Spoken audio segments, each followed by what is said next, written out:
Assalamualaikum warahmatullahi wabarakatuh. Salam sejahtera. Dalam video kali ini kita akan membincangkan teknik menjawab SPM Matematik Kertas 2.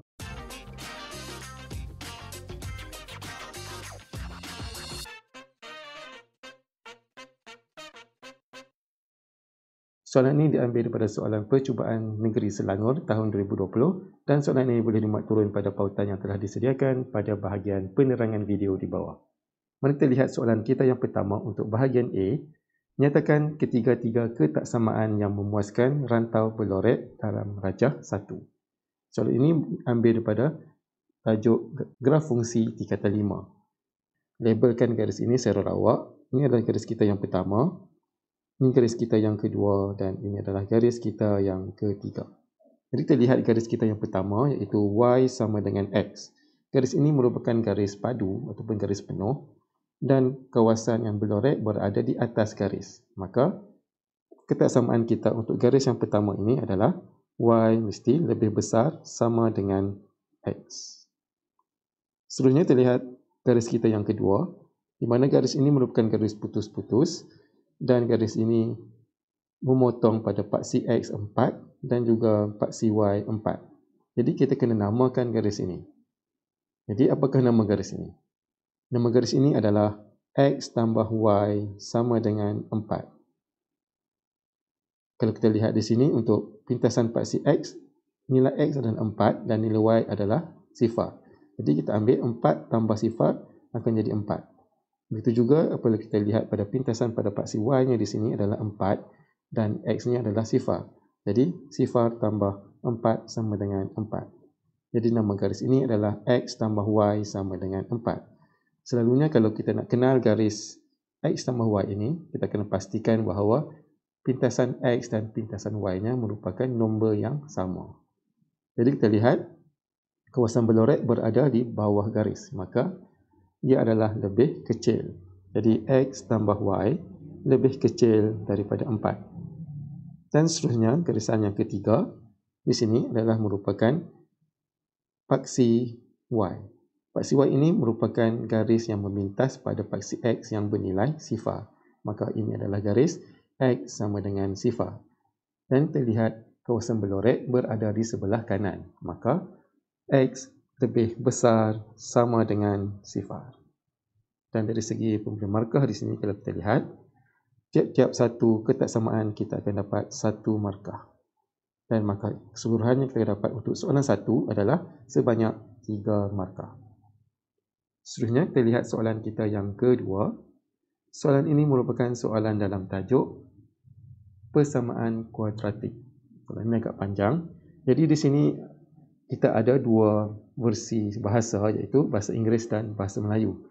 Kalau kita lebih selesa menggunakan bahasa Melayu, apa kata kita terus abaikan bahasa Inggeris. Jadi kita akan terus tengok bahasa Melayu sahaja supaya kita tidak keliru dengan ayat-ayatnya. Mak Kiah telah memenuhi jemputan untuk menghadiri majlis perkahwinan yang diadakan di Bandar Baru Bangi, Selangor. Oleh kerana perhimpunan tersebut telah diumumkan sebagai kluster COVID-19, beliau telah dikarantin selama 3X (X/1/2 hari di Fakulti Perubatan Universiti Teknologi Mara Kampus Teluk Intan, Perak oleh pihak Kementerian Kesihatan Malaysia. Sebelum beliau membuat saringan, beliau telah pun menjalani karantin di rumah selama X tambah 6 hari, iaitu merupakan tempoh yang sama seperti di Fakulti Perubatan. Maksud di sini, Mak Kiah telah menjalankan karantin sebanyak 2 kali, iaitu satu di rumah dan satu lagi di kampus Teluk Intan. Dan jumlah harinya adalah sama. Jadi kita lihat di sini, 3X (X/1/2) ini merupakan karantin di kampus Teluk Intan. Jumlah harinya sama dengan karantin di rumah iaitu X tambah 6. Jadi di sini kita akan samakan hari di karantin di pusat karantin dengan di rumah. Maka kita akan samakan. Kita akan buat 3X (X/1/2) sama dengan X tambah 6. Kemudian kita dapat persamaan ini dan kita akan permudahkan. Kita akan dapat 3X X tolak 1 sama dengan 2 didarabkan dengan X tambah 6. Maka kita permudahkan lagi, kita akan dapat 3X kuasa 2 di sini tolak 3X dan sama dengan 2X tambah 12. Kemudian untuk persamaan kuadratik, kita akan samakan dengan sifar. Maka kita akan tulis 3X kuasa 2 tolak 3X tolak 2X tolak 12 sama dengan sifar. Dan seterusnya kita akan permudahkan lagi. 3X kuasa 2 tolak 5X tolak 12 sama dengan sifar. Di sini kita telah pun membentuk persamaan arm bagi persamaan kuadratik. Jadi seterusnya kita akan menggunakan kalkulator untuk kita membuat pemfaktoran. Pemfaktoran perlu ada dua kurungan yang disamakan dengan kosong.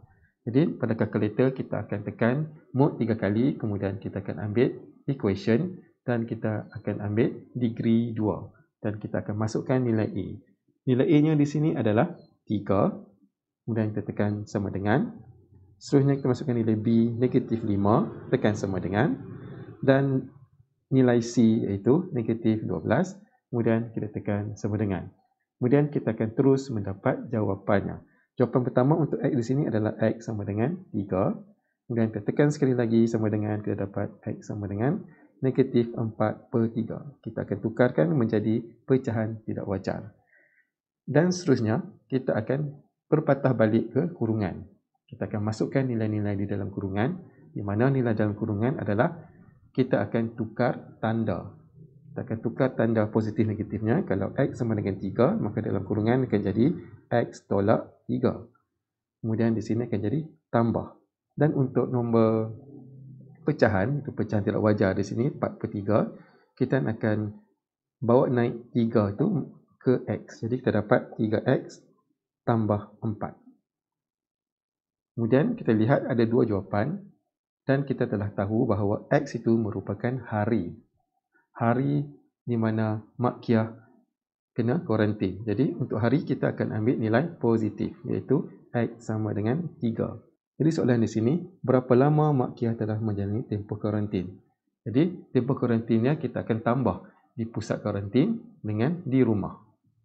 Jadi di pusat kuarantin adalah X tambah 6. Jadi bermaksud 3 tambah 6 kita akan dapat 9. Disebabkan bilangan hari kuarantin di rumah dan di pusat adalah sama, maka kita akan darab dengan 2. Dan jawapan akhir kita di sini adalah 18 hari. Jadi kita lihat pula dari segi pemberian markah di sini. Kita menulis bentuk arm persamaan kuadratik, kita akan dapat 1 markah. Kemudian kita membuat pemfaktoran, di sini terdapat 1 lagi markah. Kemudian selepas pemfaktoran, kita mendapat jawapan daripada pemfaktoran ini, terdapat 1 lagi markah. Dan jawapan akhir kita terdapat 1 lagi markah. Markah keseluruhan di sini adalah sebanyak 4 markah. Seterusnya kita lihat soalan kita yang ketiga. Soalan ini merupakan soalan persamaan linear serentak. Dan di sini ada beri arahan bahawa penyelesaian menggunakan kaedah metrik tidak dibenarkan untuk soalan ini. Kita lihat rajah 2 menunjukkan 2 kad yang diberi kepada Suzana oleh guru matematiknya. Itu kad pertama dan juga kad kedua. Berdasarkan maklumat yang diberi dalam kedua-dua kad, Suzana dikehendaki untuk menulis 2 persamaan linear. Seterusnya, selesaikan persamaan linear tersebut dan nyatakan pecahan X per Y. Kita lihat kad kita yang pertama. Di sini diberi pecahan X per Y jika pengangka didarab dengan 3 dan penyebut ditolak dengan 2. Pecahan tersebut menjadi 3/5. Jadi di sini kita kena faham apakah yang dimaksudkan dengan ayat ini. Jadi ayat ini mengatakan bahawa X per Y di mana pengangka adalah nombor yang berada di atas pecahan, didarab dengan 3. Jadi darab dengan 3, kemudian penyebutnya ditolak dengan 2. Maka nilainya akan jadi 3/5. Jadi kat sini kita ringkaskan, dapat 3X per Y tolak 2 sama dengan 3/5. Ini untuk kad kita yang pertama. Seterusnya kita lihat kad yang kedua. Diberi pecahan X per Y jika angka ditambah dengan 4. Itu X per Y 4 angka ditambah dengan 4 dan penyebut didarab dengan 2. Darab dengan 2 akan dapat 5/14. Jadi kita ringkaskan akan jadi X tambah 4 per 2Y sama dengan 5/14. Jadi di sini persamaan kita adalah dalam bentuk pecahan. Jadi kita boleh juga tukarkan bentuk pecahan ini menjadi bentuk linear. Jadi kita akan melakukan pendaraban silang di sini. Iaitu kita akan dapat 15X sama dengan 3Y tolak 6. Kemudian kita akan permudahkan persamaan ini. 15X tolak 3Y sama dengan negatif 6. Begitu juga dengan kad kita yang kedua. Kita akan buat pendaraban silang di sini. Kita akan dapat 14X tambah 56 bersamaan dengan 10Y. Kemudian kita akan permudahkan persamaan ini.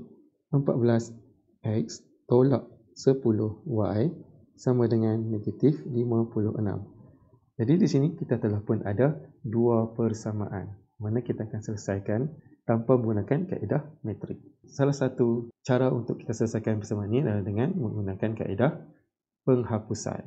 Jadi di sini kita akan menghapuskan salah satu pemberi ubah. Jadi di sini pemberi ubahnya X dan Y ada 15 dengan 14, negatif 3 dengan 10. Jadi kita akan hapuskan Y terlebih dahulu, di mana ini adalah persamaan kita yang pertama, ini persamaan kita yang kedua. Jadi persamaan pertama kita akan darab dengan 10. Jadi 150X tolak 30Y sama dengan negatif 60. Manakala untuk persamaan kedua ini, kita akan darab dengan 3. Akan jadi 14 didarabkan dengan 3, kita akan dapat 42X tolak 30Y sama dengan negatif 168. Jadi di sini perkali untuk Y telah pun sama, iaitu kedua-duanya jadi negatif 30. Jadi kita akan hapuskan. Jadi kita akan buat operasi tolak. Kita tolak. Kita dapat 150 tolak 42, kita dapat 108X. Kemudian nilai Y ini akan terhapus. Dan di sini akan dapat 108. Maka nilai X di sini kita dapat sama dengan 1. Kemudian kita cari pula nilai Y. Kita akan gantikan X sama dengan 1 dalam persamaan yang lain. Jadi di sini cikgu pilih persamaan ini. Ini nampak lebih ringkas. Jadi 15 darab dengan 1 sama dengan 3Y tolak 6. Kemudian kita terus boleh tekan kalkulator dan kita akan dapat Y sama dengan 7. Jawapan kita tak habis setakat tu saja. Kita tengok soalannya. Seterusnya selesaikan persamaan tersebut dan nyatakan pecahan X per Y. Jadi kita akan nyatakan X per Y. X kita 1, Y kita 7. Jadi jawapan akhir kita adalah 1/7. Seterusnya kita lihat dari segi pemberian markah. Dari segi pemberian markah di sini kita lihat bila kita mengeluarkan persamaan di sini, kita akan dapat masing-masing satu markah di sini, satu markah. Kemudian kita darabkan persamaan kita dengan 10 ini untuk nak samakan perkali. Kita dapat satu markah lagi. Dan seterusnya kita hapuskan satu pemberi ubah, kita dapat satu lagi markah. Kemudian jawapan X dan Y, kita dapat satu lagi markah. Dan jawapan akhir kita menyatakan 1/7, kita dapat satu lagi markah. Dan markah di sini kita dapat adalah sebanyak 6 markah. Seterusnya kita lihat soalan bernombor 4. Soalan ini merupakan soalan garis. Soalan ini diambil daripada tajuk satah dan garis. Diambil daripada garis dan satah dalam 3 dimensi, iaitu kita mencari sudut. Kita baca dulu soalannya. Baja 3 pada ruang jawapan menunjukkan sebuah tangga 2 arah dengan tinggi asalnya 2 meter. Telah dibuka untuk digunakan. Ketinggian puncak tangga tersebut dari permukaan lantai sekarang ialah 1.7 meter. Pada rajah 3 di ruang jawapan, tandakan sudut di antara tangga dengan permukaan lantai. Jadi di sini kita ada tangga dan lantai. Jadi bukaan kaki tangga itulah sudutnya. Jadi di sini kita lihat sudutnya berada di sini. Kalau kita ada garis di sini, kita buat garis, ini adalah sudutnya. Dan sudut dia sama juga dengan sini, sama dengan sini dan sama dengan sini. Bermaksud kita ada 4 jawapan. Jadi kita boleh tanda keempat-empat jawapan tersebut ataupun kita cuma tanda satu saja. Sebab bukaan dia adalah sama sebenarnya. Kalau kita lihat dari segi bentuk dua dimensi, dia akan jadi macam ni. Ini tangga, ini lantai. Di sini adalah sudutnya. Kemudian di sini diberi tinggi tangga bila dibuka adalah 1.7 meter. Jadi kita akan bahagi 2, kita dapat 1.7 meter. Kemudian tinggi asal tangga adalah 2 meter. Jadi tinggi sini adalah 2 meter. Kemudian sudut kita di sini. Kes untuk soalan B pula. Seterusnya, nyatakan dan hitung sudut di antara tangga dengan permukaan lantai. Nyatakan ni maksudnya kita kena namakan sudut. Jadi kita ada 4. Jadi kita boleh namakan mana-mana sudut. Jadi di sini cikgu namakan sudut dia untuk soalan B ini adalah sudut DAE. Ini sudut DAE. Kita juga boleh namakan sebagai DEA ataupun CBF, CFB. Jadi bukaan sudutnya adalah sama saja. Kemudian kita kena kira.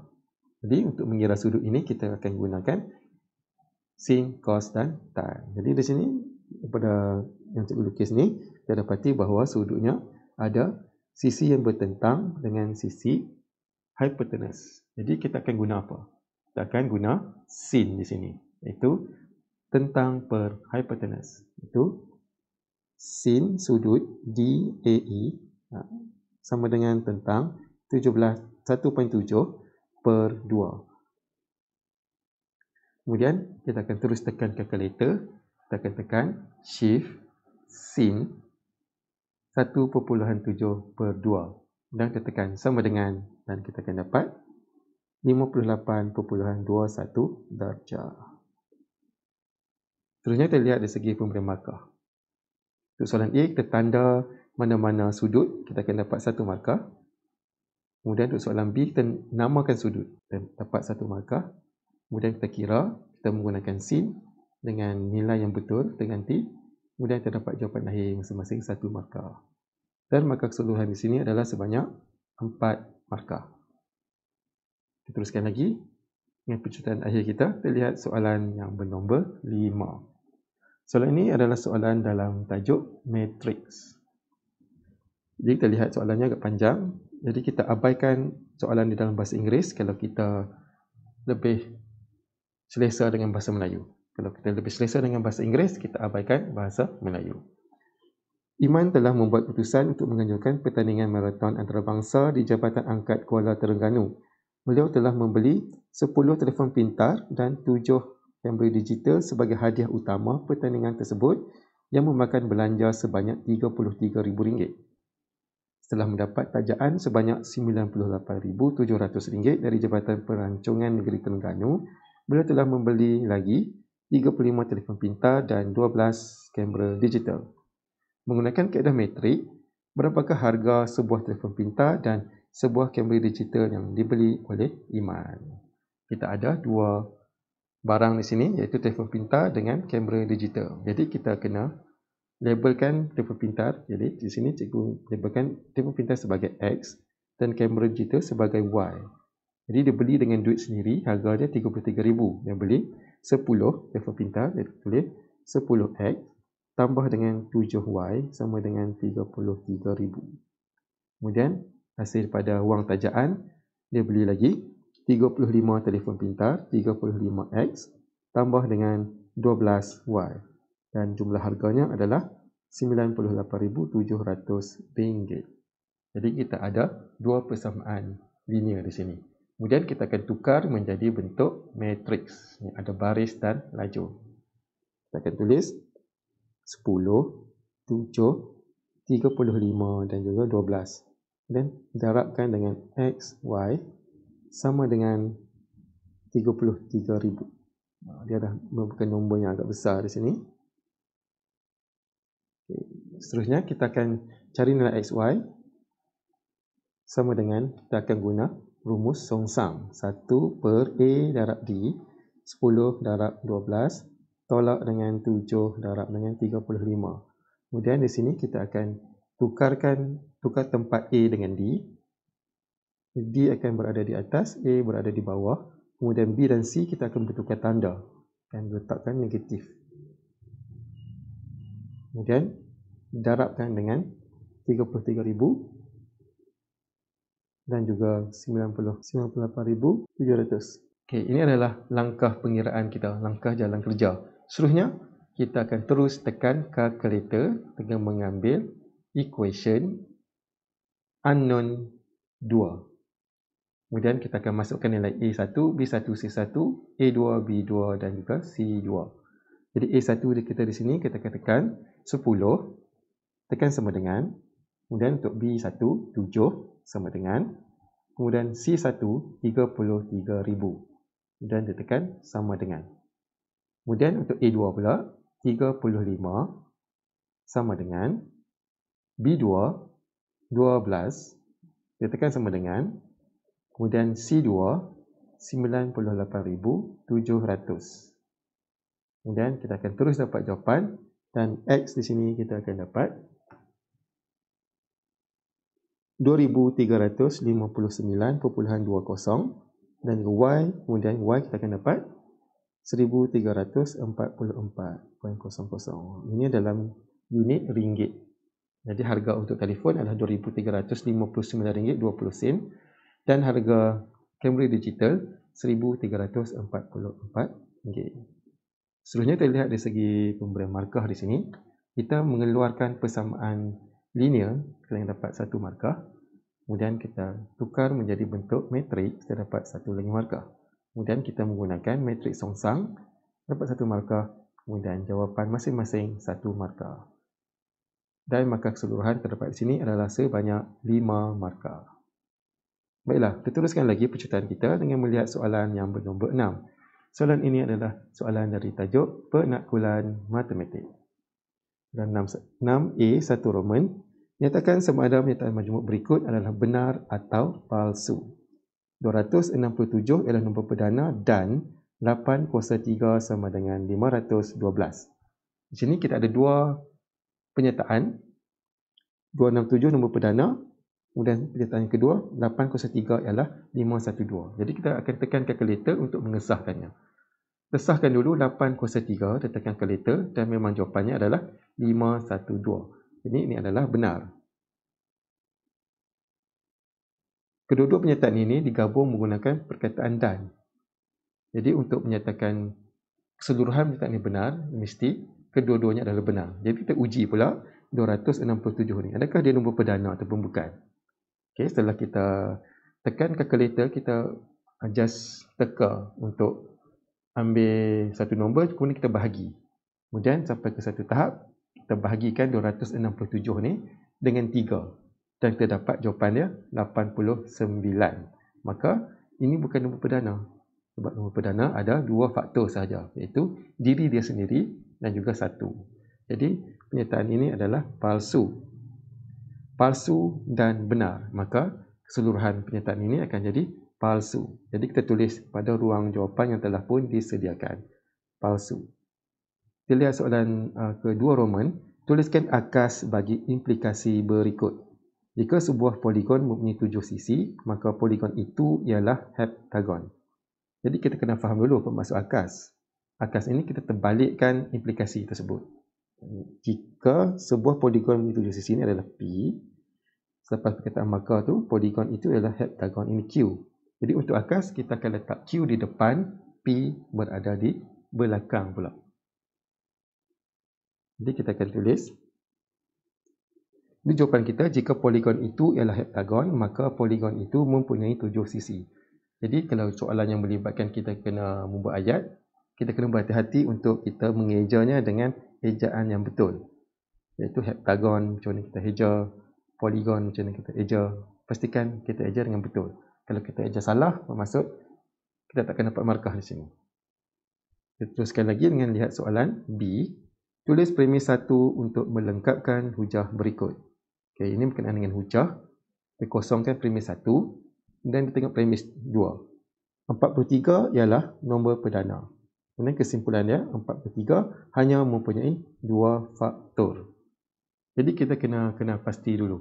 Ini adalah hujah bentuk berapa? Kerana kita belajar hujah ada 3 bentuk. 1, 2 dan 3. Jadi di sini ini merupakan hujah bentuk 1, di mana premis pertamanya semua A ialah B. Kemudian premis 2 C ialah A dan kesimpulannya C adalah B. Jadi C di sini adalah 43. Sini C adalah A, ini C adalah B. Maka premis pertama kita semua A ialah B, iaitu semua nombor perdana mempunyai 2 faktor. Kita tulis di sini. Semua nombor perdana mempunyai 2 faktor. Teruskan lagi dengan melihat soalan kita yang seterusnya, itu soalan C. Luas permukaan bagi sebuah silinder ialah 2 pi J kuasa 2 tambah 2 pi JT. Bina satu kesimpulan secara deduktif bagi 2 buah silinder yang sama apabila J-nya 3 dan T-nya adalah 5. Kalaupun diberi rumus untuk mencari luas permukaan. Jadi kita akan gunakan rumus itu dengan menggantikan nilai J dan juga nilai T. Jadi di sini cikgu membuat 2 pi. Pi di sini tidak diberi nilai, jadi kita akan nyatakan dalam sebutan pi. Kemudian darab dengan J. J di sini 3. 3 kuasa 2 tambah dengan 2 pi. Kemudian J-nya di sini 3. Kemudian T di sini adalah 5. Jadi kemudian dinyatakan di sini 2 buah silinder. Maka jawapan ini kemudian kita akan darabkan dengan 2 sebab ada 2 silinder. Kemudian kita boleh terus tekan calculator dengan kita mengabaikan pi. Kerana kita akan nyatakan jawapan kita dalam sebutan pi. Dan kita akan dapat sama dengan 96 pi. Baiklah, kita tengok pula dari segi pemberi markah di sini. Untuk soalan A1, kita nyatakan palsu, kita dapat 1 markah.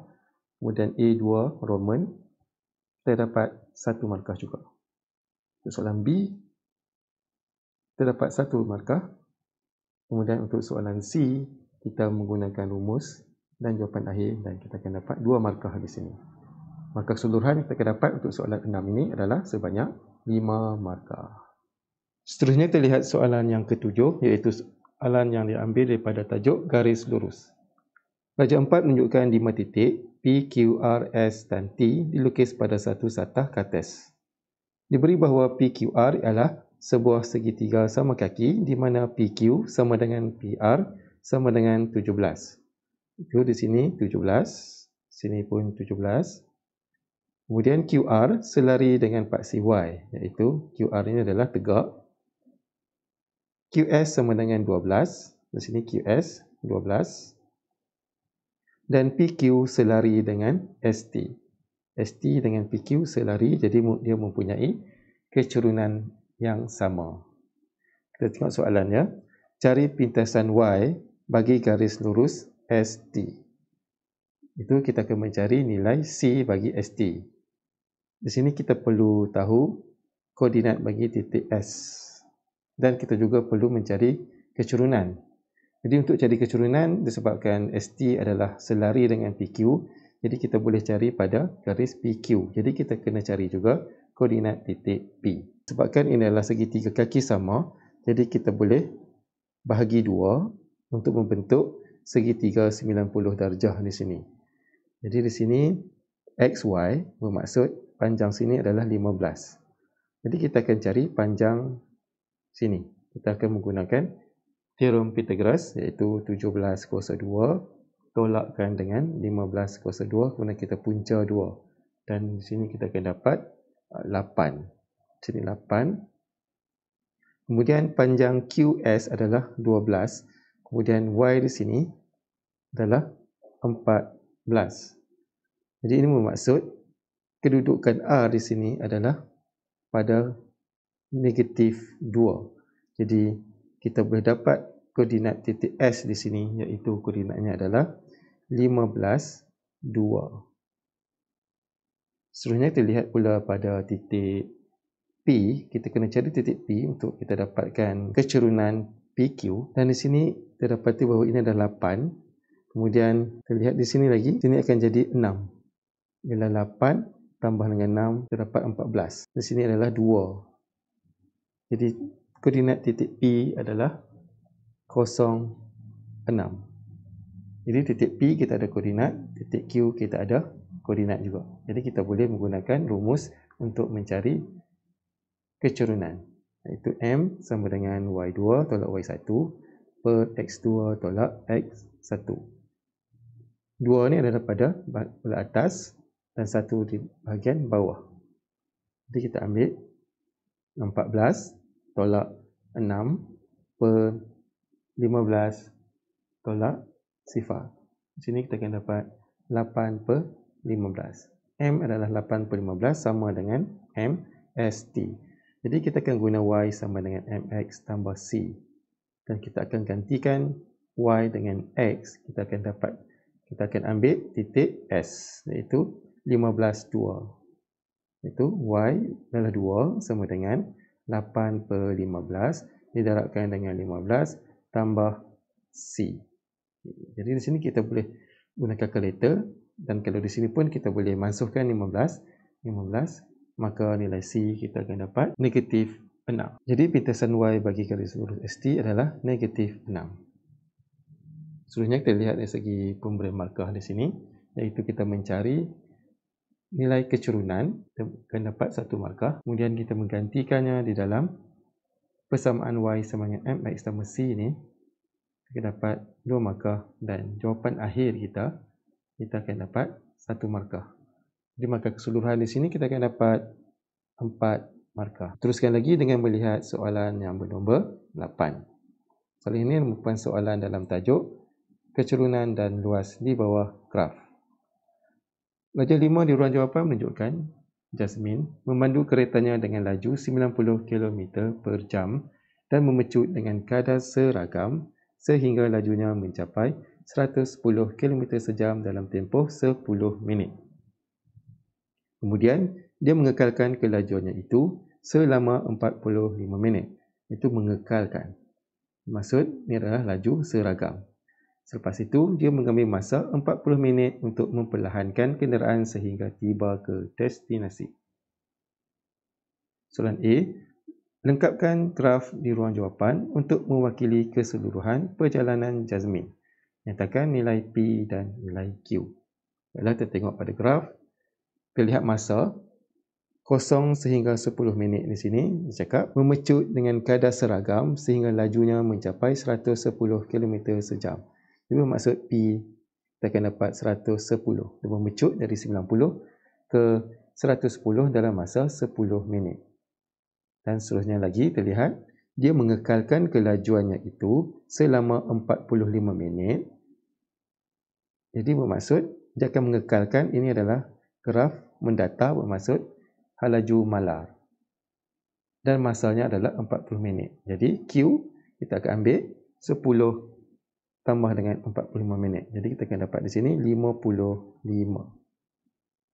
Kemudian selepas itu dia mengambil masa 40 minit untuk memperlahankan keretanya sehingga tiba ke destinasi. Destinasinya di sini pada minit ke-95. Jadi kita akan sambungkan graf ini macam ni. Maksud lajunya semakin perlahan sehinggalah ke masa 95 minit. Jadi kita dah lengkapkan graf untuk soalan A. Soalan seterusnya, soalan B. Hitung laju purata dalam kilometer per jam bagi keseluruhan perjalanan itu. Kata kunci kita kat sini adalah laju purata. Laju adalah jumlah jarak keseluruhan kita bahagikan dengan masa. Dan unit dia adalah dalam kilometer per jam. Jadi, laju sama dengan jarak bahagi masa. Untuk mencari masa untuk graf laju masa, kita akan cari luas di bawah graf. Jadi di sini kita boleh pecahkan graf kita menjadi 3 bahagian, iaitu ni A, iaitu luas trapezium. Kemudian luas B, luas segi 4 tepat dan juga luas C, luas segi 3. Jadi bermaksud kita akan ambil A tambah B tambah C dan bahagikan dengan masa keseluruhan di sini adalah 95. Dan 95 ini kita akan tukar menjadi unit jam. Dan bahagikan dengan 60. Jadi kita akan cari luas A iaitu trapezium. Trapezium 1/2 didarabkan dengan hasil tambah dua sisi selari, iaitu sini 90 tambah 110, yang didarabkan dengan tinggi di sini adalah 10. Dan 10 ni dalam unit minit. Dia akan tukar kepada unit jam, kita bahagikan dengan 60. Kemudian kita tambah dengan luas D, iaitu luas segi 4 tepat, di mana tinggi di sini adalah 110. Darabkan dengan lebarnya di sini, iaitu 45. Dan 45 ini kita akan tukar ke dalam unit jam, bahagi dengan 60 juga. Kemudian kita tambah dengan segi 3, 1/2 darab tapaknya di sini 95 tolak dengan 55, kita dapat 40. Dan kita bahagikan dengan 10 sebab ini adalah unit jam. Kemudian kita darabkan dengan tingginya 110. Di sini kita ada 3 luas ABC, trapezium, segi 4 tepat dan juga segi 3. Kemudian keseluruhan ini kita akan bahagi dengan masa, iaitu 95/60. Jadi di sini kita akan tekan kalkulator.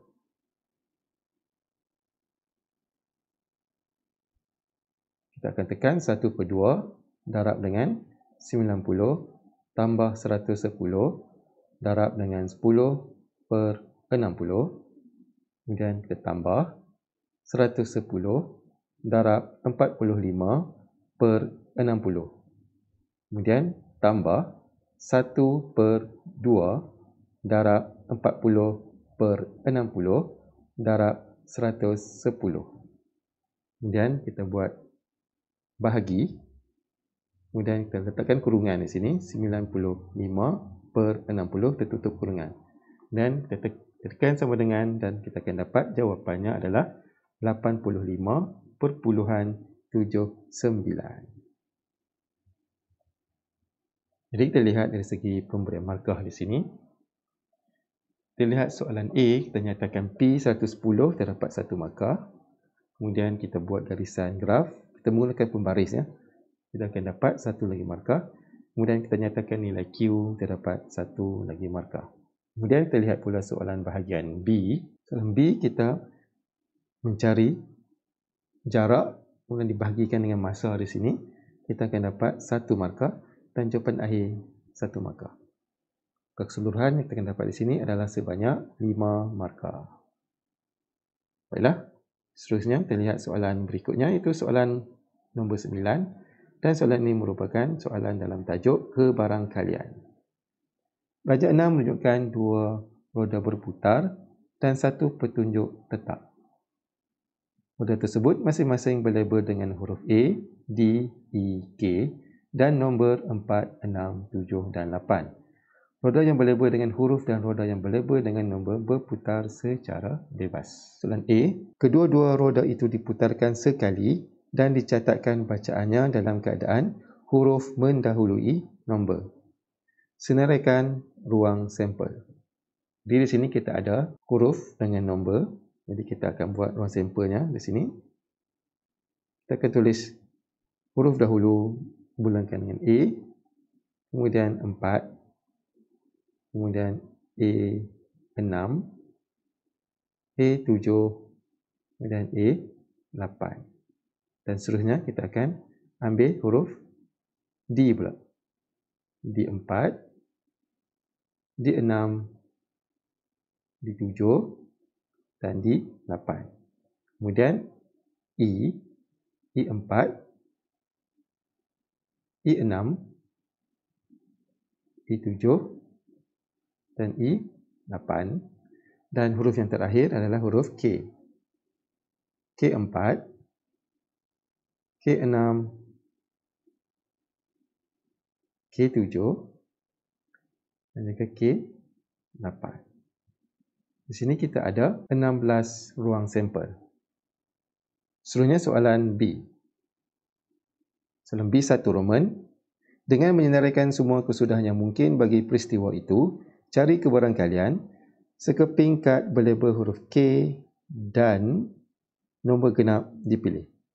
Apabila dia menggabungkan dua peristiwa dengan perkataan dan, bermaksud peristiwa tersebut akan berada serentak. Jadi bermaksud K akan bergandingan dengan nombor genap. Jadi kita akan lihat K di sini. K dengan nombor genap adalah K4, K6 dan juga K8. Jadi kat sini kita ada 3 peristiwa. Jadi kebarangkalian adalah peristiwa per dengan ruang sampel, iaitu 3/16. Kita lihat soalan 2 Roman. Sekeping kad berlabel huruf vokal atau nombor kosa 2 sempurna dipilih. Kali ini dia menggabungkan peristiwa ini dengan perkataan atau. Kalau menggunakan perkataan atau, kita akan asingkan peristiwa tersebut. Jadi kita akan cari huruf vokal terlebih dahulu. Huruf vokal kat sini kita ada huruf A dan juga huruf E. Jadi kita akan senaraikan semua yang ada A dengan E. Di A4, A6, A7 dan A8. Kemudian huruf E pula. E4, E6, E7 dan E8. Okey, kita dah habis senaraikan huruf vokal. Kemudian kita tengok pula nombor kosa 2 sempurna. Nombor kosa 2 sempurna di sini adalah nombor 4 sahaja. Iaitu bila 4 kita punca 2 kita dapat 2. Jadi itulah kosa 2 sempurna. Jadi kita lihat yang ada nombor 4 di sini. Kita akan ambil. A4 dah ada. Jadi kita ambil D4. Kemudian E4 pun dah ada. Kemudian seterusnya kita ambil K4. Jadi di sini kita ada 10 peristiwa. Jadi kita per dengan ruang sampel. 10/16. Ataupun kita boleh permudahkan, kita dapat 5/8. Baiklah, kita tengok pula dari segi agihan markah. Untuk soalan A, kita senaraikan semua kesudahan yang mungkin dengan betul. Kita akan dapat 2 markah. Dan untuk soalan B1 Roman, kita senaraikan peristiwa, kita dapat 1 markah. Kemudian kita nyatakan kebarangkaliannya, kita dapat 1 markah. Untuk soalan 2 pula, kita senaraikan semua peristiwa, kita dapat 1 markah. Dan kita nyatakan kebarangkalian, kita dapat 1 lagi markah. Dan markah keseluruhan kat sini 2 dan 4, iaitu 6 markah. Baiklah, teruskan lagi dengan melihat soalan yang berikutnya, iaitu soalan bernombor 10. Soalan ini merupakan soalan tajuk isi padu perpecahan. Pelajar 7 menunjukkan sebuah tangki berbentuk separuh silinder terbuka yang akan dibina menggunakan konkrit. Tangki tersebut mempunyai panjang 2.25 meter, berdiameter luaran 1.2 meter dan ketebalan tangki ialah 5 meter. Menggunakan pi sama dengan 22/7, hitung isi padu dalam meter padu pancuhan konkrit untuk menghasilkan sebuah tangki tersebut. Baiklah, untuk menjawab soalan ini, apa yang perlu kita tahu adalah rumus untuk silinder. Ini adalah separuh silinder. Jadi kita akan guna 1/2 pi J cos 2 T. Jadi konkrit ini adalah pada bahagian ini saja. Jadi bermaksud kita akan cari 2 silinder. Satu silinder bahagian luar, itu bahagian kulit, dan satu lagi silinder bahagian dalam. Kemudian kita akan tolak. Jadi kita ambil yang bahagian luar terlebih dahulu. Kita mesti letak 1/2 sebab dia adalah separuh silinder. 1/2 darab pi 22/7. Kita darabkan dengan J. J di sini kita akan ambil diameternya 1.2. Jadi J-nya adalah 0.602. Dan darab dengan T. T di sini adalah 2.25. 2.25. Kemudian kita akan tolak dengan silinder yang berada di bahagian dalam. Masih sama, terletak juga 1/2 dalam darab separuh silinder, darab dengan pi 22/7, darab dengan J. Kita lihat J di sini. J di sini ketebalan dindingnya adalah 5 cm kiri dan kanan. Jadi bermaksud ketebalannya adalah 10 cm. Jadi 1/2 tolak 0.1 kita dapat 1.1 meter untuk diameter di dalam. Jadi dapatkan jejari kita bahagi 2, kita akan dapat 0.5502. Kemudian kita darabkan dengan tinggi. Tingginya juga sama. Tinggi di luar adalah 2.25. Kemudian di sini ketebalan dia adalah 5 cm juga.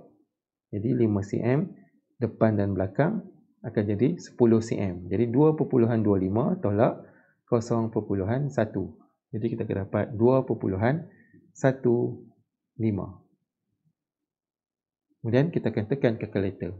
1/2 darab dengan 22/7 darab 0.602 darab 2.25.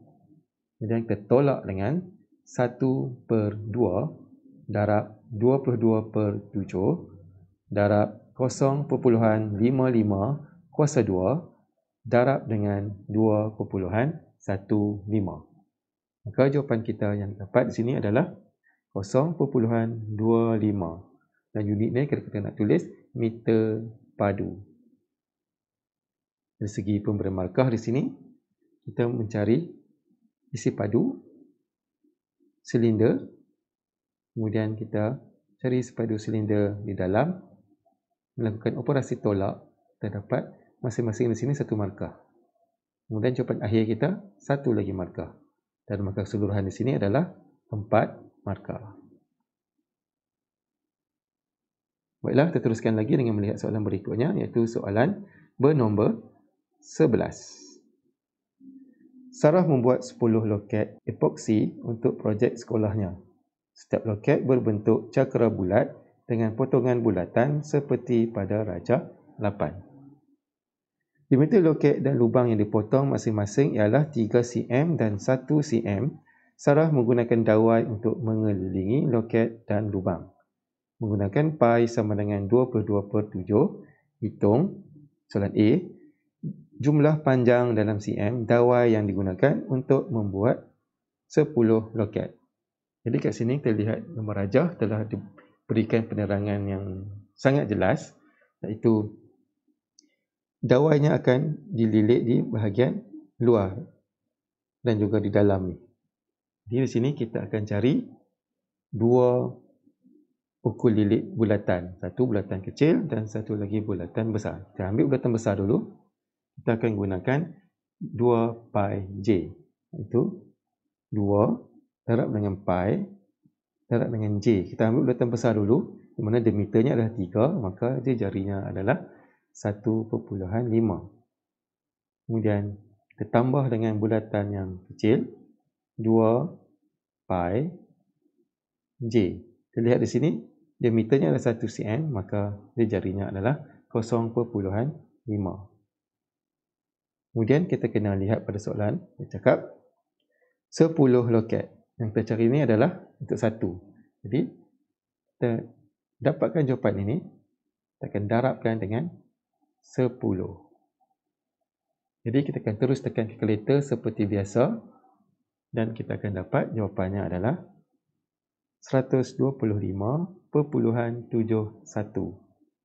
Ataupun kita boleh tulis dalam bentuk pecahan tak wajar 880/7. Ataupun kita boleh tulis dalam bentuk nombor bercampur 125/5/7. Mana-mana satu pun kita boleh tulis. Teruskan lagi dengan melihat soalan bahagian B. Jumlah luas permukaan dalam sentimeter persegi untuk 1 loket. Maksud kita akan cari luas bulatan, luas permukaan. Di mana loket itu di tengah-tengahnya kosong.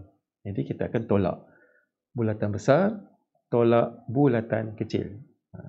Jadi kita akan gunakan rumus pi J kuasa 2. Itu pi Ini soalan B ya. Pi J kuasa 2. Diameter 3, jari akan jadi 1.5 kuasa 2. Kemudian, kita akan tolak dengan bulatan kecil. Bulatan kecil di sini, pi, J-nya akan jadi 0.5 kuasa 2. Jadi, kita akan dapat luas permukaan. Tapi kita kena ingat bahawa ini adalah loket, iaitu bentuk 3 dimensi. Bermaksud loket itu ada muka hadapan dan muka belakang.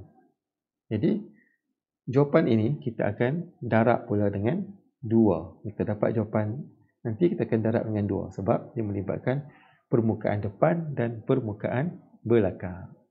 Jadi kita terus tekan kalkulator seperti biasa dan kita akan dapat jawapannya di sini adalah 12.57. Ataupun kalau kita nak tulis dalam bentuk pecahan tak wajar, 88/7. Ataupun kalau kita nak tulis dalam bentuk nombor bercampur, 12/4/7. Mana-mana satu. Baiklah, terusnya kita lihat dari segi pemberian markah. Kita mencari ukur lilit bagi bulatan. Kemudian kita buat operasi tambah. Kita dapat 1 markah. Dan jawapan akhir kita dapat 1 markah. Dan untuk soalan bahagian B pula, kita menggunakan rumus luas bulatan. Kemudian kita melaksanakan operasi tolak. Kita dapat 1 markah, 1 markah. Dan jawapan akhir kita 1 markah lagi. Dan markah keseluruhan kat sini yang kita akan dapat adalah 3, iaitu 6 markah. Baiklah, seterusnya kita pergi pula kepada soalan bahagian B. Dalam soalan bahagian B, kita perlu jawab mana-mana 4 soalan dalam bahagian ini. Mana ada 5 soalan. Kalau kita mampu, kita boleh jawab 5. Di mana dari segi pemarkahan, pemeriksa akan memilih 4 soalan yang terbaik dari segi pemarkahnya. Kita lihat soalan pertama dalam bahagian B, soalan 12. Soalan ini merupakan soalan dalam tajuk graf fungsi. 12A, lengkapkan jadual 1 di ruang jawapan bagi persamaan Y sama dengan negatif X kuasa 3 tambah 4X tambah 10 dengan menulis nilai-nilai Y apabila X sama dengan negatif 3 dan X sama dengan 1. Jadi kita terus lihat pada bahagian jawapan di sini. Untuk menjawab soalan ini, kita akan terus menggunakan kalkulator. Kita akan masukkan fungsi kubiknya di sini. Jadi kita akan tekan kalkulator, negatif. Kemudian kita tekan alpha, kita ambil X.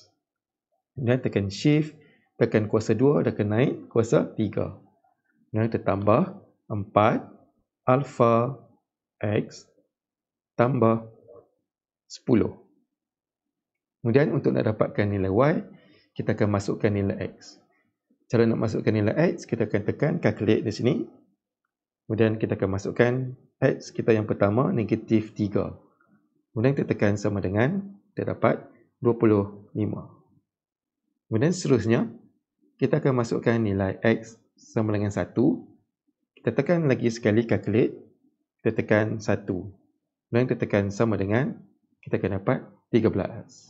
Jadi kita dah menjawab 2 soalan bonus di sini. Maksudnya soalan ini sangat mudah untuk dijawab. Dan kita tidak akan tercicir markah di sini. Seterusnya kita lihat soalan B. Untuk ceraian soalan ini, gunakan kertas graf yang disediakan di halaman 18. Anda boleh menggunakan pembaris fleksibel. Menggunakan skala 2 cm kepada 1 unit pada paksi X dan 2 cm kepada 5 unit pada paksi Y. Lukis graf Y sama dengan negatif X kuasa 3 tambah 4X tambah 10. Bagi X di antara negatif 3 sehingga 3.5. Jadi untuk menjawab soalan ini, kita perlu menggunakan kertas graf yang telah disediakan di dalam buku soalan. Dan pastikan kita melukis dengan sebaiknya. Kita lihat.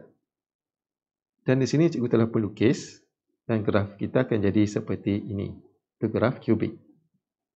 Sebelum melukis, pastikan kita merancang terlebih dahulu dari segi kita hendak meletakkan paksi X dan paksi Y. Kita lihat dulu nilai maksimum minimum bagi kedua-dua X dan Y agar graf yang kita akan buat nanti cukup-cukup saja di dalam kertas graf yang kita ada. Dan seterusnya kita akan plotkan menggunakan plot titik bulat. Dan seterusnya lagi, kita sambungkan ke semua titik-titik bulat itu dengan satu garis lengkung yang licin dan cantik. Kerana macam ni tidak berapa cantik sangat, tapi aku percaya kamu semua dapat membuat yang lebih baik lagi. Baiklah, seterusnya terlihat soalan C.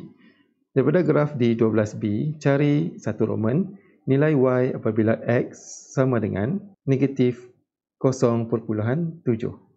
Jadi kita akan lihat pada graf kita mula, kita akan tengok X negatif 0.7.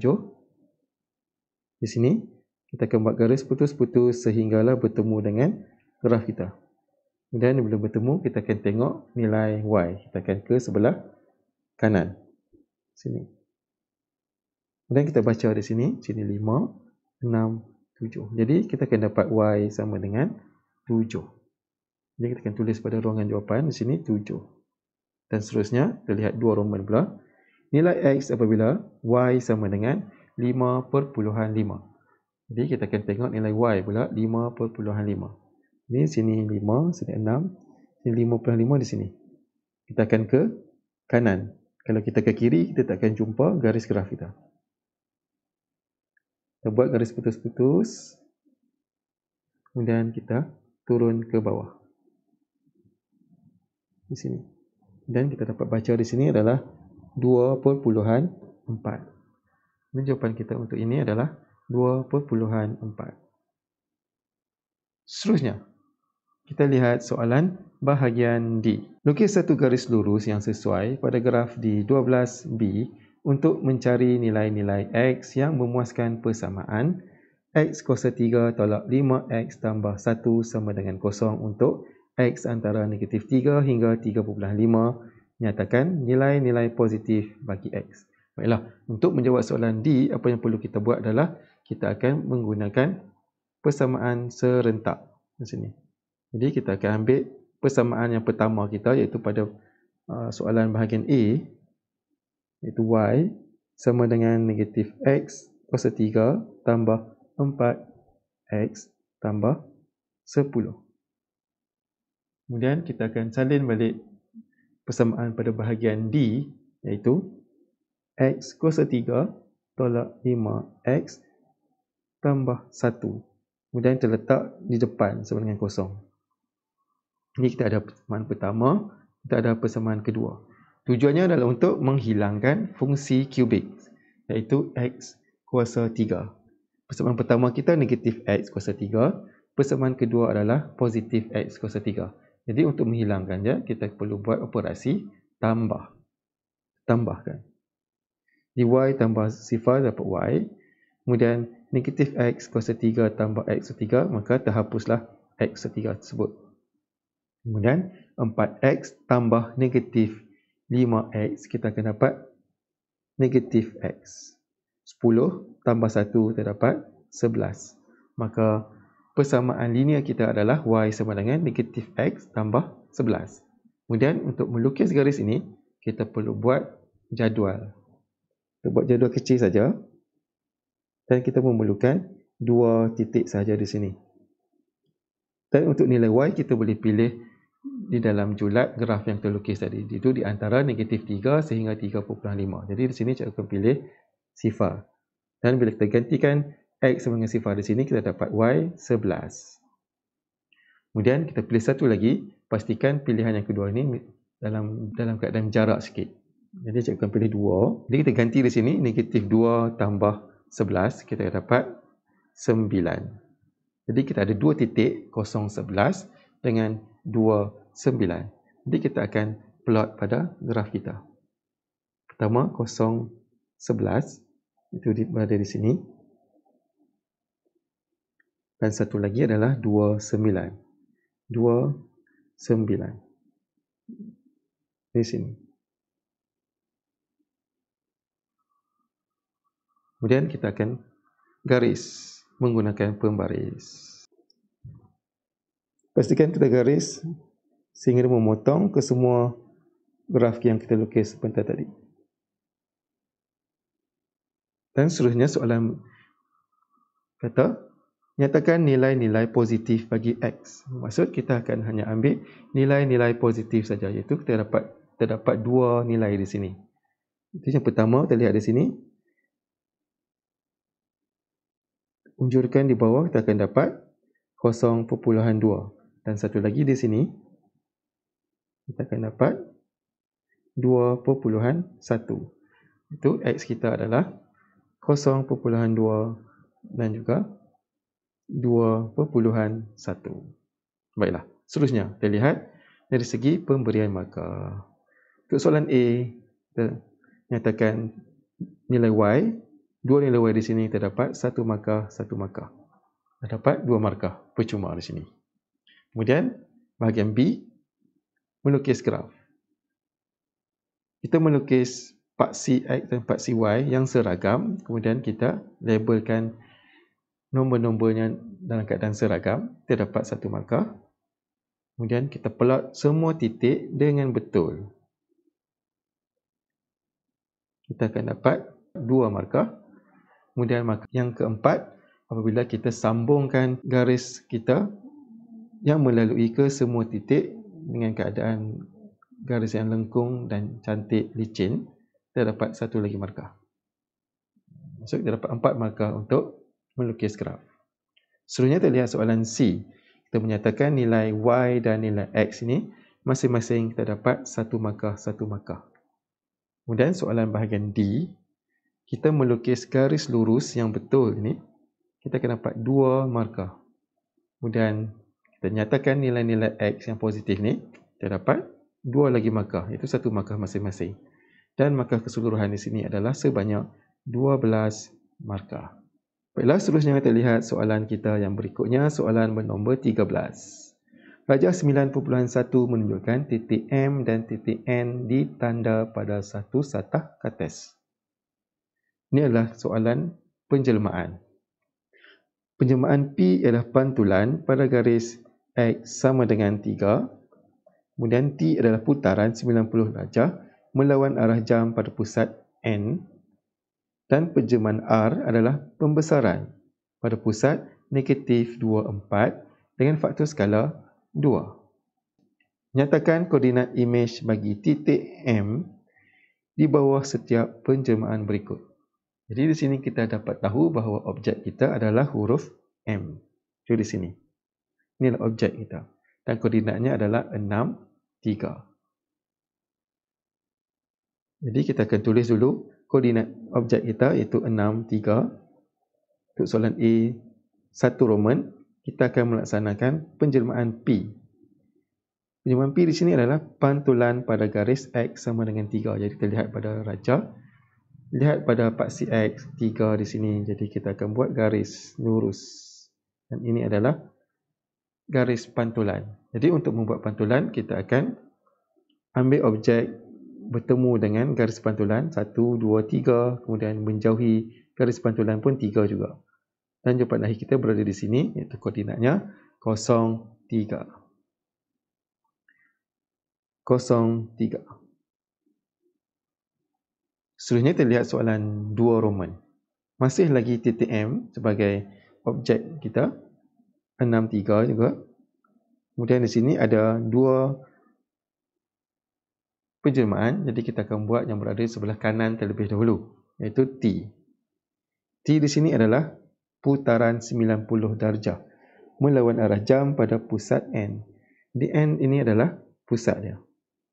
Jadi bagaimana untuk kita nak buat putaran? Kita guna cara ini. Kita gerakkan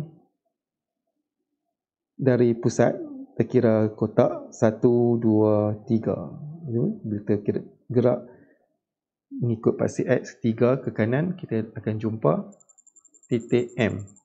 Kemudian kita akan buat juga di bawah 1, 2, 3, kemudian di kiri 1, 2, 3 dan di atas 1, 2, 3. Jadi seolah-olahnya seperti jarum jam dan panjangnya adalah sama.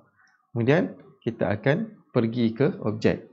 Di sini kita kira 1, 2, 3, 4, 5. Jadi untuk tiap-tiap jarum jam tu kita akan gerakkan 5. Di sini 1, 2, 3, 4, 5. Kemudian di sini 1, 2, 3, 4, 5 dan sini 1, 2, 3, 4, 5. Okey. Kita ada 3 kedudukan image.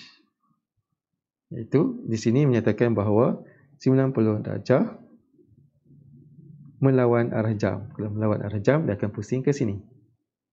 Ini bermaksud image kita akan berada di sini. Sini. Kalau mengikut arah jam, berada di sini. Dan di sini adalah 180. Jadi kalau kita buat garis putus-putus di sini, kita akan nampak 90 darjahnya di sini. Jadi jawapan kita adalah negatif 2, 1. Kemudian kita akan melaksanakan R. R di sini adalah pembesaran pada pusat negatif 2, 4. Jadi negatif 2, 4 di sini. Ini pusat pembesaran. Faktor skala 2. Jadi bagaimana kita nak melaksanakan pembesaran bagi satu titik? Kita lihat faktor skalanya adalah 2. Faktor skala adalah image per objek. Jadi di sini, image kita akan ambil jarak dari pusat. Jadi sini adalah objeknya. Kemudian kita sambung ke pusat.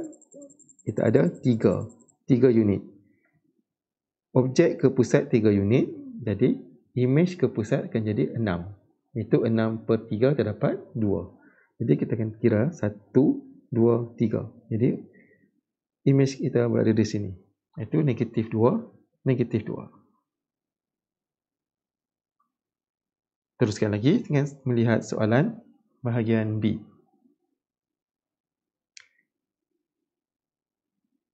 Darjah 9.2 menunjukkan 3 poligon A, B, C, D, E, F, G, H, I, J, K, L, G, M, N, P, Q, R dilukis pada satu satah kartes. Soalan 1 Roman. G, M, N, P, Q, R ialah image bagi A, B, C, D, E, F di bawah penjemahan YZ, huraikan selengkapnya penjemahan Z dan penjemahan Y. Jadi kat sini ini adalah image.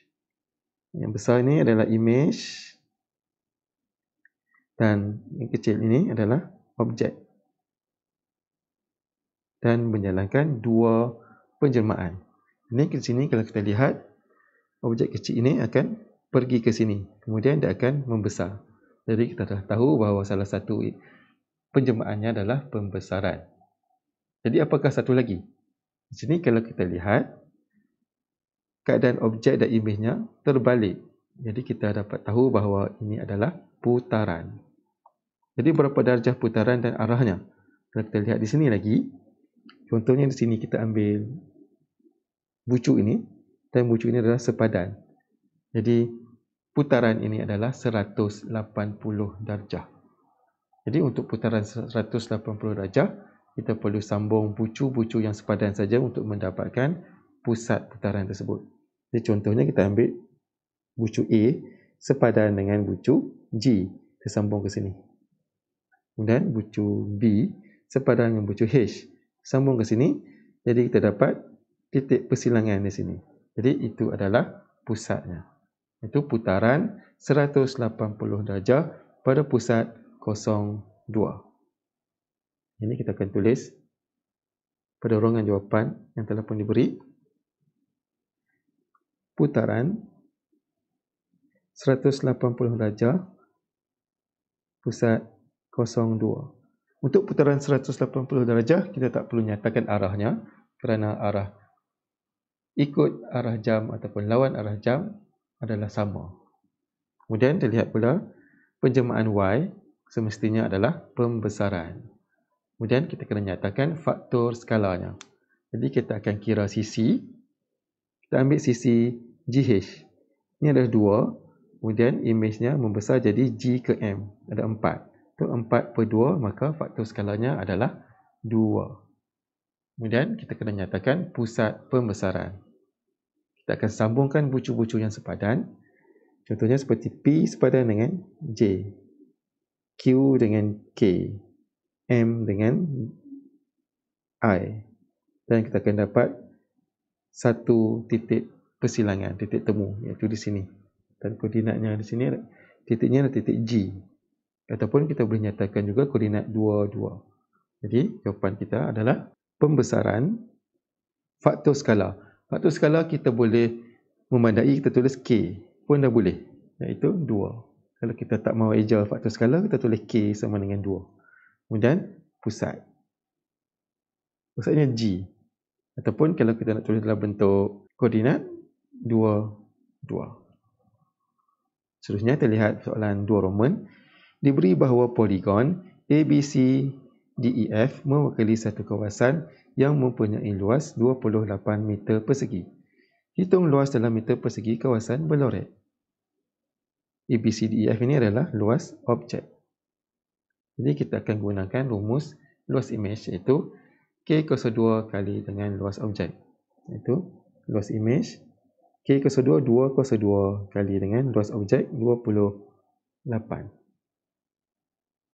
Kemudian di sini kita akan dapat jawapannya adalah 112. 112 adalah luas imej keseluruhan. Tapi soalan menanyakan tentang luas kawasan berlorek. Jadi kita akan tolak dengan luas imej. Sebab ruang kosong ini adalah sama luas dengan luas objek.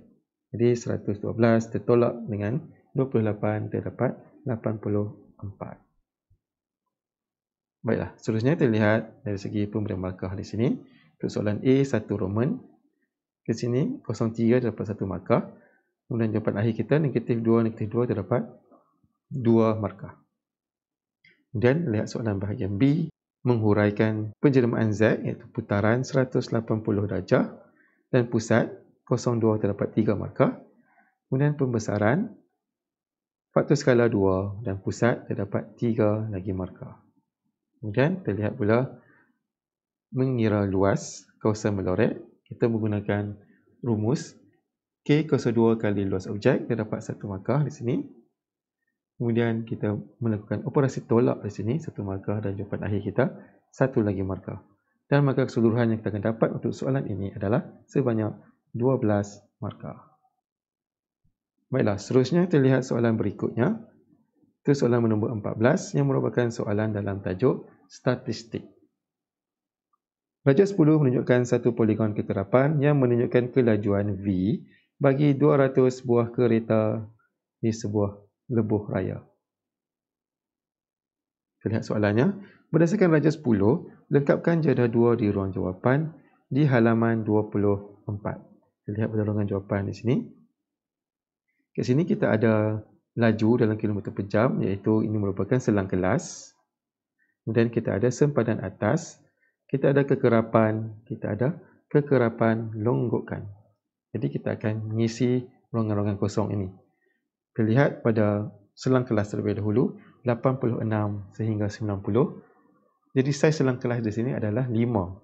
Jadi kita akan sambung saja 91 sehingga 95.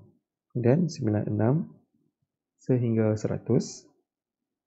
Kemudian 101 sehingga 105. 106 hingga 110. 111 hingga 115 dan 116 hingga 120. Kemudian laju berikutnya adalah sempadan atas. Sempadan atas kita akan lihat had atas bagi tiap-tiap selang kelas tersebut. Maknanya di sini had atasnya 90, sempadan atasnya 90.5. Jadi kita akan tambah 0.5 bagi had atas. Dapat 95.5, 100.5, 105.5, 110.5, 115.5 dan 120.5. Kemudian laju yang berikutnya adalah kekerapan.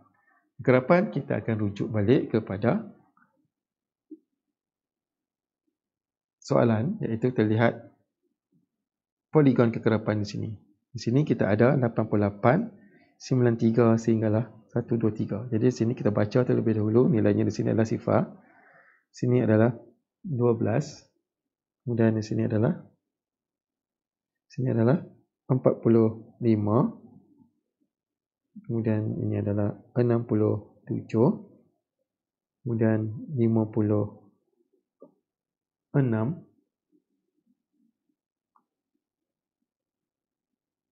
sini 14, sini 6, dan sini sifar.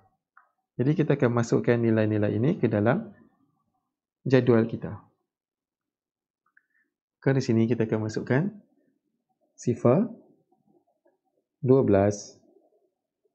45, 67, 56, 14 dan juga 6. Kemudian lajur yang terakhir adalah kekerapan longgokan.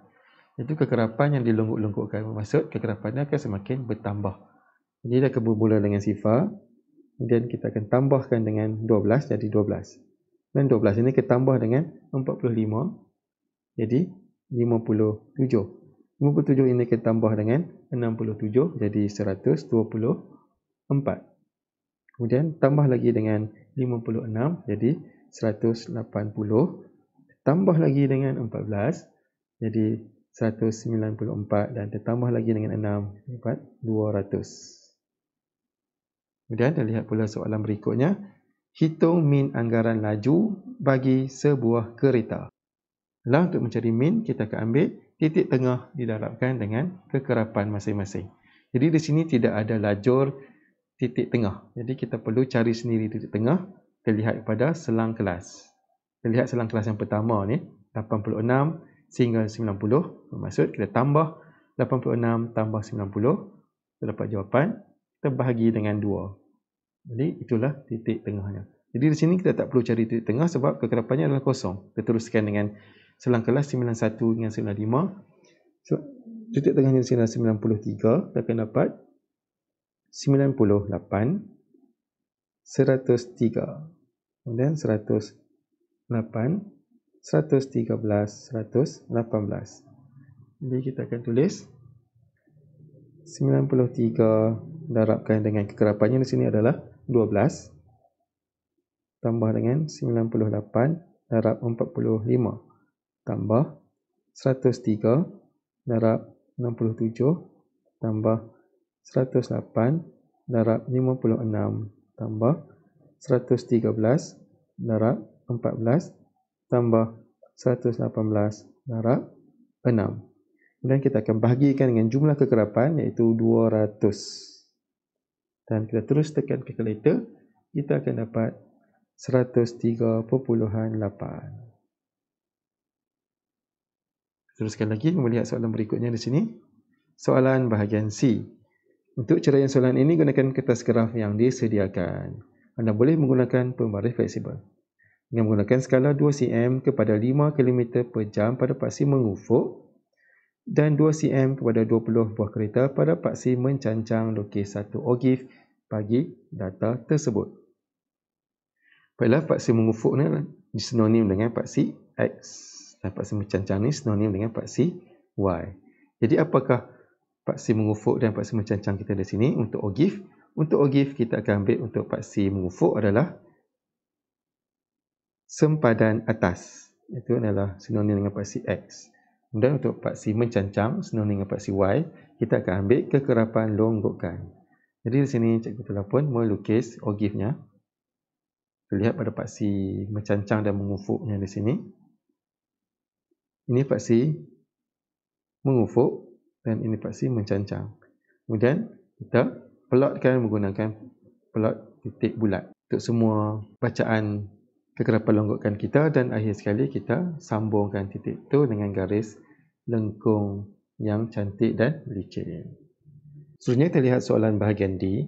Pemandu yang memandu melebihi kelajuan 110 km per jam akan didenda.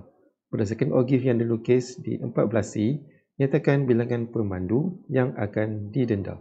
Jadi di sini kita akan lihat ogif kita, dan pada bahagian paksi mengufuk, kita akan dapatkan kelajuan 110 km per jam.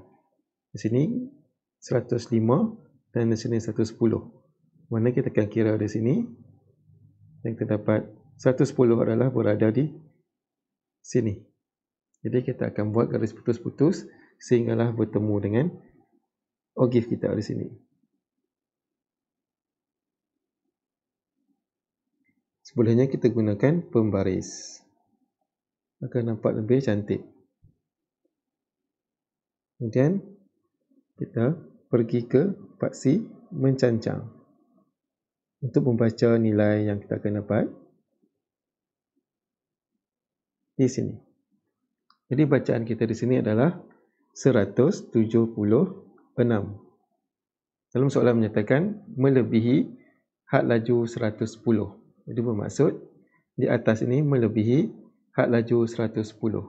Jadi untuk mendapatkan bilangannya kita akan ambil 200 dan ditolakkan dengan 176. Kemudian kita akan dapat 24 orang. Seterusnya kita lihat dari segi pemberian markah di sini. Kita lihat soalan kita yang pertama, itu soalan A. Kita mengisi lajur-lajur. Yang pertamanya adalah laju kilometer per jam, iaitu selang kelas. Kita mengisi semuanya dengan betul. Kita akan dapat 1 markah. Kemudian untuk sempadan atas, semua betul, kita dapat 1 markah lagi. Dan seterusnya, kekerapan. Kita mengisinya dengan betul kesemuanya, terdapat 1 markah. Dan kekerapan longgokan, kita mengira dan mengisinya dengan semuanya betul, terdapat 1 lagi markah. Seterusnya kita lihat soalan bahagian B, iaitu kita mencari min purata. Kita mengambil titik tengah dan didarabkan dengan kekerapan untuk setiap titik tengah. Bahagikan dengan 200, terdapat 2 markah. Dan jawapan akhir kita terdapat 1 markah. Kemudian kita lihat pula pada graf kita, OGIF kita. Kita melukis paksi mengufuk dan paksi mencancang dengan nilai yang betul. Kita dapat 1 markah. Kemudian kita plot tiap-tiap titik dengan nilai yang betul. Kita dapat 2 markah. Kemudian kita menyambungkan titik-titik tersebut dengan menggunakan garis lengkung yang cantik dan licin. Dan melalui ke semua titik, terdapat 1 lagi markah. Dan untuk soalan bahagian D, kita menyatakan jumlah 24, kita dapat 1 lagi markah. Dan maka keseluruhan untuk soalan ini adalah sebanyak 12 markah. Seterusnya kita lihat soalan yang berikutnya, soalan bernombor 15. Soalan ini merupakan soalan dalam tajuk pelan dan dengarkan tingkatan 5. Baca 11.1 menunjukkan sebuah gabungan perpejal yang terbentuk daripada sebuah kuboid dan sukuan silinder pada satah EFGJ. Jarak jari sukuan silinder itu ialah 4 cm. Lukis dengan skala penuh pelan perpejal itu. Baiklah, kita tahu bahawa pelan adalah pandangan dari atas. Jadi bila kita lihat pandangan dari atas, kita akan nampak segi 4 ni. Kemudian kita nampak dia akan terbelah 2 di sini, 4 ni. Dan kita lihat dia punya ukurannya 4 cm dan juga 8 cm. Kemudian di sini jejari bulatan adalah jejari bagi sukuan silinder adalah 4. Jadi sini 4. Maka di sini juga adalah 4. Jadi dari segi lakarannya kita akan dapat macam ni. Sini 4, 4, 4. Dan lukisan ini perlu dilukis dengan ukuran yang sebenar mengikut bacaan 4 cm dan 8 cm. Dan jawapan terdapat adalah seperti ini. Jawapan kita boleh tinggalkan kosong tanpa perlu melabel sebarang bucu ataupun melabel sebarang ukuran. Seterusnya kita lihat soalan B. Perpejal kuboid dengan prisma lain dicantumkan pada satah mendegak CDEI seperti ditunjukkan dalam rajah 11.2. Lukis dengan skala penuh. Dongakkan gabungan perpejal itu pada satah mencancang yang selari dengan MP sebagaimana dilihat dari X. Kita dapat 4 markah di sini. Itu terlihat dari X.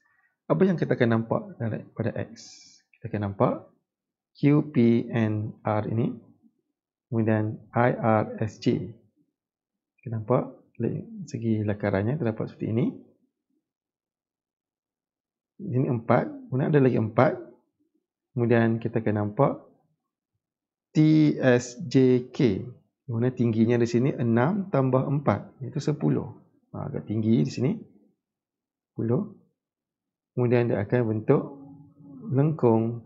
Kemudian akan jadi macam tu. Dari segi ukuran, sini 3, sini 3. Sini 4. Sini 6. Dan rajah kita akan jadi seperti ini. Jadi tips untuk melukis adalah kita akan lukis garis lurus ini secara terus terlebih dahulu. Iaitu kita akan melukis garis luar terlebih dahulu. Dan kita akan lukis terus 6 cm. 6 cm. Kemudian sini terus 6. Dan sini kita akan lukis terus 10 cm. Kemudian kita akan lukis ini 4 cm. Dan untuk garis lengkung, kita kena guna jangka lukis. Jadi pastikan kita ada jangka lukis dan bawah. Mana tahu kalau dalam soalan yang sebenar nanti ada lengkung. Kalau kita tak menggunakan jangka lukis, semestinya lengkungan kita itu tidak tepat. Baiklah, seterusnya kita lihat soalan 2 Roman. Dengarkan gabungan perpejal itu pada satah mencancang yang selari dengan AM sebenarnya lihat dari Y. Kali ini kita lihat dari pandangan Y. Kat sini. Kita lihat daripada pandangan Y, kita akan nampak ADM 8. Kemudian kita akan nampak 6 cm AF FEED. Itu segi lakaran terlebih dahulu. Kemudian kita akan nampak segitiga EMD. Macam tu. Kemudian di sebalik segitiga itu kita ada garis UN di sini. 3 cm. Kemudian akan pergi ke US. Dan kita dapati bahawa dia akan terlindung sedikit. Jadi kita akan buat garis putus-putus di sini. Kemudian sukuan silinder kita akan nampak tegak saja 4 cm. Sini 6, sini adalah 4. Tinggi keseluruhannya adalah 6. Jadi sini 4, 4. Jadi tips untuk melukis sama saja, kita akan lukis garis luar terlebih dahulu. 8 terus. Kemudian 10 terus. Kemudian di sini 4. 10 terus. 3. 4. Kemudian ada garis putus-putus di sini. Kita buat garis saja. Garis EM. Kita tak perlu kira. Garis condong kita tak perlu ukur ukurannya. Kita terus garis saja. Dan di sini ada garis putus-putus. Dan jawapan akhirnya kita akan dapat seperti ini. Kita hanya biarkan jawapan kita kosong tanpa perlu melabelkan sebarang bucu dan sebarang ukuran. Seterusnya kita lihat dari segi pemberian markah. Untuk soalan lukisan kita yang pertama, kita akan dapat 3 markah bila kita lukis macam ini. 3 markah. Kemudian untuk soalan bahagian B1 Roman, lukisan pada pandangan X, markah dipertentukan di sini adalah 4 markah. Kita lukis seperti ini dengan ukuran yang betul dan juga sudut yang tepat 90 darjah, kita akan dapat 4 markah. Dan soalan B2 Roman, markah yang diperuntukkan di sini adalah 5 markah. Jadi kita akan lukis seperti ini, kita akan dapat 5 markah. Di sini pecahan markahnya adalah 3, 4 dan 5. Kalau kita lihat daripada jawapan dengan markah 5, kita kena ingat bahawa soalan itu ataupun lukisan itu mesti ada garis putus-putus di sini. Syarat untuk dapat 5 markah, dia mesti ada garis putus-putus. Jadi kalau kita tengok dalam soalan nanti, kalau markah itu adalah 5, bermaksud dia ada garis putus-putus dan kita perlu cari di manakah garis putus-putus tersebut. Baiklah, seterusnya kita lihat soalan yang bernombor 16. Itu merupakan soalan terakhir kita untuk perbincangan kita pada kali ini.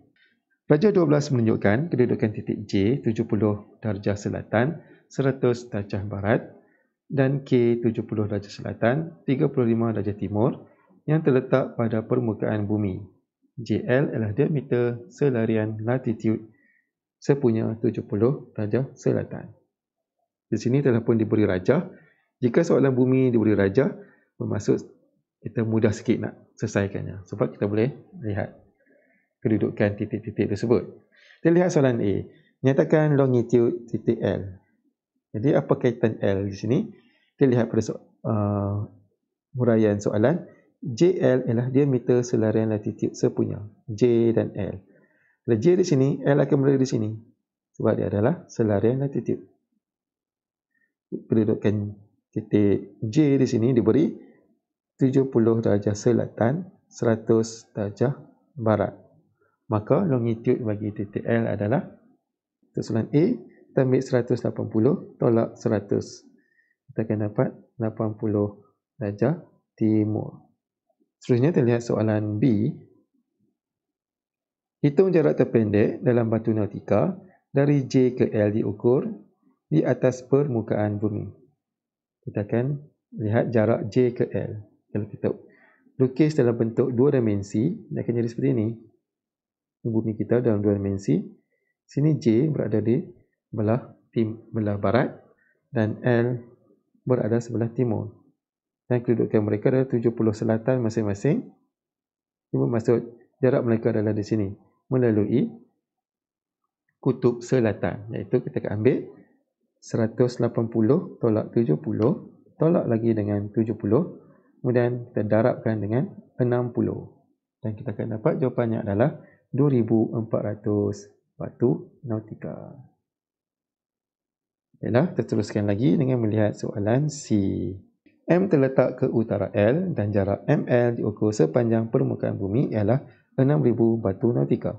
Cari latitude bagi M. Di sini kita ada huruf L. Itu kedudukannya adalah 70 darjah selatan dan 80 darjah timur. Dan titik L, titik M ke utara, berada di sini, di atas. Dan di mana jaraknya adalah 6000 batu nautika. Jadi bila diberi jarak, kita perlu dapatkan balik bukaan sudut.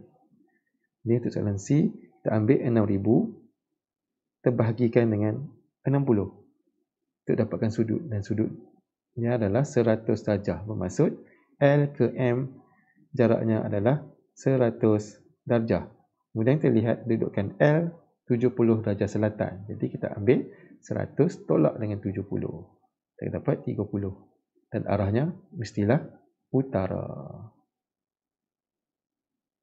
Seterusnya kita lihat lagi soalan bahagian D. Sebuah kapal terbang berlepas dari K dan terbang arah ke timur ke L. Itu K terbang ke timur ke L. Dan kemudian terbang arah ke utara ke M. Dia terbang ke utara. Jadi di sini kita buat K ke L, kemudian ke utara ke M. Jumlah masa yang diambil bagi keseluruhan penerbangan itu ialah 12 jam. Soalan 1 Roman, hitung jarak dalam batu nautika dari K arah timur ke L. Jadi kat sini, di sini telah pun diberi titik K kat sini, kemudian diberi koordinatnya. Itu titik K 70 selatan, 35 timur. K akan pergi ke L. Mereka berada pada kedudukan latitude yang sama, iaitu pergerakan daripada barat ke timur. Jadi kita lihat di sini, L 80 timur, K 35 darjah timur. Jadi kita akan cari beza sudutnya, kita akan tolak. 80 tolak dengan 35, kemudian untuk dapatkan jarak, kita darabkan dengan 60. Kemudian kita akan ada melibatkan cos latitude, disebabkan ini adalah pergerakan melalui garisan latitude. Kita akan ambil cos latitude sini, cos 70 darjah. Maka kita akan dapat jawapannya di sini. Jaraknya adalah 923.45 batu nautika. Kemudian kita lihat soalan bahagian 2, soalan 2 Roman. Hitung laju purata dalam knot yang diambil bagi keseluruhan perjalanan itu. Maksud kita akan ambil jumlah keseluruhan penerbangan, jumlah jarak bahagi dengan 12 jam. Itu kita ambil 923.45 ditambah dengan 6,000 batu nautika. Iaitu jarak dari L ke M yang telah pun diberi di dalam soalan tadi, soalan C ni. dan kita bahagikan dengan masa 12 jam. Dan kita terus tekan kalkulator dan kita akan dapat laju puratanya di sini adalah 576.95 knot. Baiklah, kita terus dengan melihat dari segi pemberian markahnya di sini. Untuk soalan 16A, kita menyatakan kedudukannya 80 darjah timur, kita akan dapat 2 markah. Seterusnya, kita lihat soalan bahagian B, kita mencari beza sudut dan kita darabkan dengan 60, kita dapat 1 markah, dan jawapan akhir kita dapat 1 lagi markah, iaitu 2 markah. Seterusnya soalan bahagian C. Dalam soalan bahagian C di sini, kita mencari beza sudut, kita dapat 1 markah di sini. Kemudian kita melakukan operasi tolak 1 markah dan jawapan akhir kita 1 markah. Dan markah di sini adalah sebanyak 3 markah. Seterusnya, kita lihat soalan bahagian D, 1 Roman. Di sini kita mencari jarak K arah timur ke L. Kita menggunakan cos dan juga kita darab dengan 60, kita dapat 1 markah di sini dan jawapan akhir kita 1 markah. Kemudian untuk soalan D2 Roman, laju purata, kita ambil keseluruhan jarak dibahagikan dengan 12 jam, terdapat 1 markah, dan jawapan akhir kita terdapat 1 lagi markah. Dan di sini markah dia adalah 5. Dan markah keseluruhan untuk soalan bumi adalah 12 markah. Baiklah, kita telah pun membincangkan soalan yang pertama sehinggalah soalan bernombor 16. Jadi, itu saja untuk video kita pada kali ini. Terima kasih kerana menonton dan menggunakan platform YouTube sebagai pembelajaran kendiri anda. Semoga anda semua calon-calon SPM 2020 dapat menjawab peperiksaan terutamanya kertas Matematik 1449 dengan baik dan insya-Allah akan beroleh keputusan yang cemerlang.